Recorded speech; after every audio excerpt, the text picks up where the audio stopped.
आणि आता दिवसभरातल्या महत्त्वाच्या टॉप 9 बातम्यांचा आपण वेगवान आढावा घेऊयात।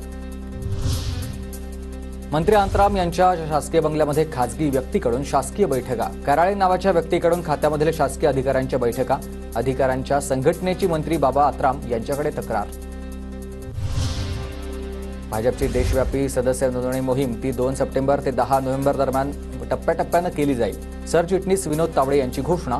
राष्ट्रीय अध्यक्ष जे.पी. नड्डा यांच्या हस्ते पंतप्रधान नरेंद्र मोदींना फेर सदस्यत्वाचं नोंदणीपत्र।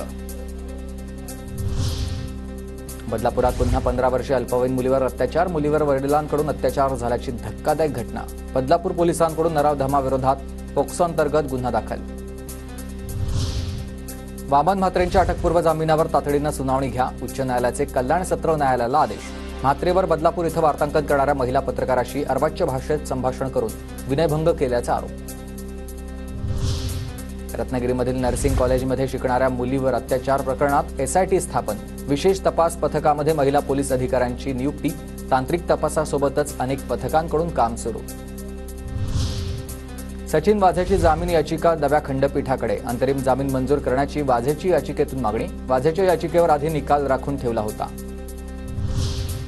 माजी पोलीस महासंचालक संजय पांडेंविरोधात गुन्हा दाखल, खोटा जबाब नोंदवण्यासाठी दबाव टाकल्याचा संजय पांडेंवर आरोप। तर संजय पुनिया यांच्या तक्रारीनंतर 7 जणांविरोधात गुन्हा दाखल। बदलापूर प्रकरणातील निलंबित शिक्षण अधिकाऱ्यांची उच्च न्यायालयामध्ये धाव। बदलापूर प्रकरणात निलंबनाची कारवाई राजकीयदृष्ट्या प्रेरित असल्याचा शिक्षण अधिकारी बाळासाहेब राक्षे यांचा आक्षेप। समृद्धी महामार्गावर पुन्हा भेगा, महिनाभरापूर्वीच महामार्गाची दुरुस्ती झाली होती। महामार्गाच्या निर्मिती आणि दुरुस्तीवर प्रश्नचिन्ह।